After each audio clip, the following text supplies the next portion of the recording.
Ao seu comando. Parte 1. Introdução. Este livro contém a essência do princípio da expressão. Se eu quisesse, poderia tê-lo expandido em um livro de centenas de páginas, mas tal expansão fugiria do propósito deste livro. Comandos, para serem eficazes, devem ser curtos e direto ao ponto. O maior comando já registrado encontra-se nas poucas e simples palavras: "E Deus disse, que se faça a luz." Se mantendo neste princípio, agora eu entrego a você, leitor, nestas poucas páginas, a verdade conforme revelada para mim. Neville Goddard. Ao seu comando. Pode o homem decretar alguma coisa e ela vir a acontecer? Mais que certamente que pode. O homem sempre decretou o que tem aparecido em seu mundo, e ele hoje continua decretando o que está aparecendo em seu mundo, e ele continuará a fazê-lo enquanto o homem for consciente de ser homem. Não há nada que tenha aparecido no mundo do homem, que ele não tenha decretado que deveria. Você pode até negar, tente se quiser, você não conseguirá provar o contrário, pois esta afirmação se baseia em um princípio imutável. Você não vai conseguir comandar as coisas que irão aparecer através de suas palavras ou através das suas declarações em voz alta. Tais vãs repetições frequentemente só confirmam o oposto do que se é dito. Um comando ou afirmação sempre será feito através da consciência. Ou seja, cada homem deve ser consciente daquilo que ele afirma para si mesmo. Uma nova perspectiva. Quando a Bíblia for lida nesta perspectiva, você perceberá que ela é o maior livro científico já escrito. Ao invés de olhar para a Bíblia como o registro histórico de uma antiga civilização, ou como a biografia da vida em comum de Jesus, veja-a como um grande drama psicológico ocorrendo na consciência de cada homem. Tome isto para si, e quando menos esperar o seu mundo passará, dos estéreis desertos do Egito, à terra prometida de Canaã. A natureza de Deus. Todo mundo poderia concordar com a afirmação de que todas as coisas foram feitas por Deus, e que sem ele nada poderia existir. Porém, o que o homem não consegue chegar a um consenso, é sobre a identidade de Deus.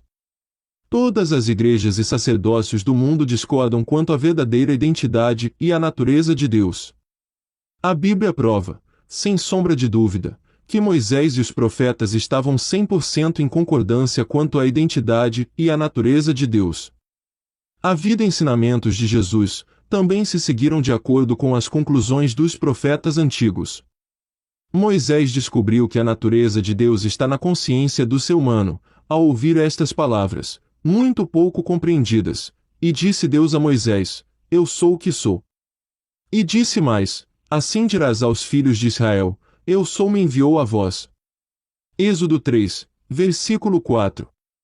Davi cantou em seus salmos: "Aquietai-vos e saibam que eu sou Deus." Salmos 46, versículo 10.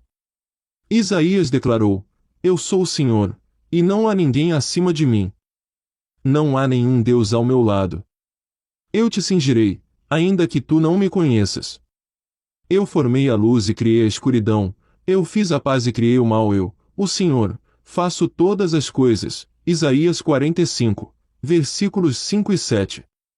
A consciência de ser como Deus é repetida centenas de vezes no Novo Testamento. Para citar apenas algumas: eu sou o pastor, eu sou a porta, eu sou a ressurreição e a vida, eu sou o caminho, eu sou o alfa e o ômega, eu sou o princípio e o fim. E novamente: quem dizes que eu sou? Não está escrito: eu, Jesus, sou a porta, eu, Jesus, sou o caminho, e nem foi dito: quem dizes que eu, Jesus, sou? Está claramente escrito: eu sou o caminho. A consciência do ser é a porta através da qual as manifestações da vida passam antes de ganharem forma no mundo. A consciência é o poder da ressurreição, ressuscitando aquilo que o homem é consciente de ser. O homem está sempre concebendo o que ele é consciente de ser.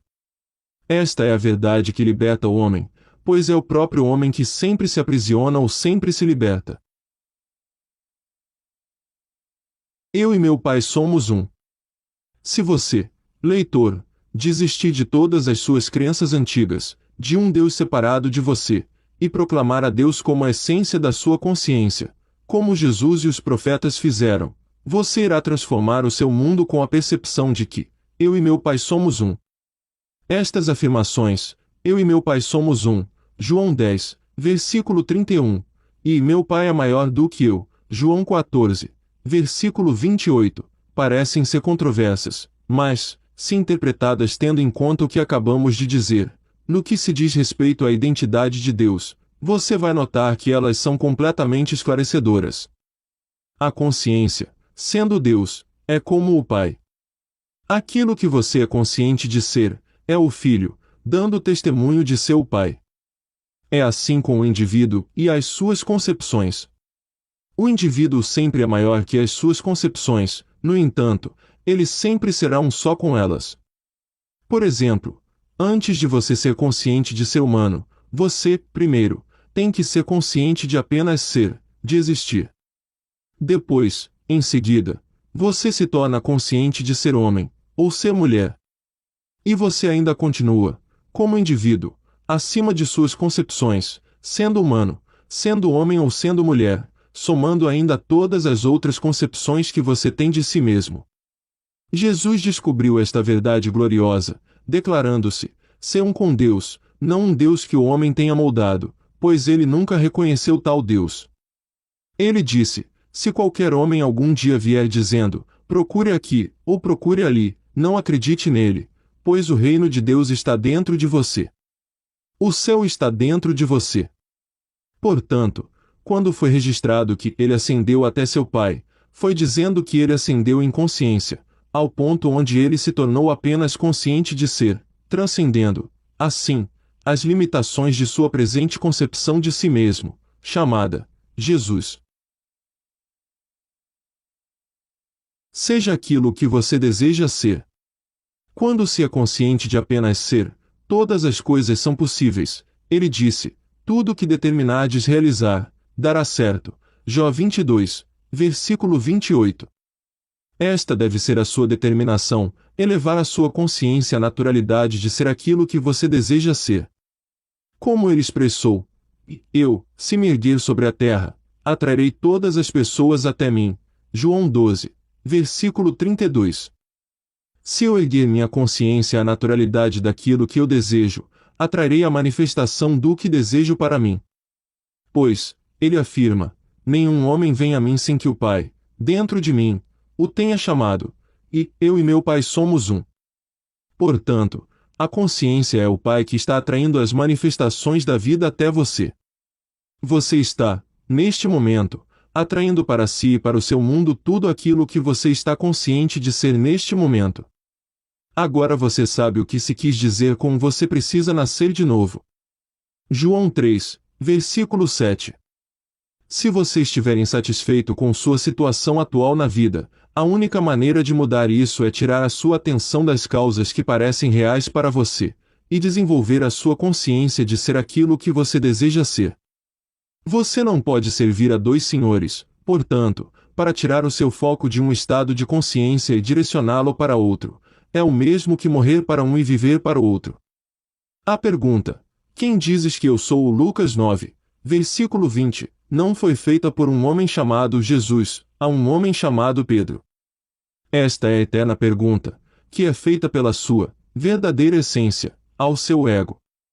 Em outras palavras, quem dizes que és, pois a sua autoconvicção, a sua opinião sobre si próprio, é o que irá determinar sua expressão na vida. Ele disse, você acredita em Deus, crede também em mim. Em outras palavras, em mim, dentro de você, está este Deus. Orar sim, suplicar não.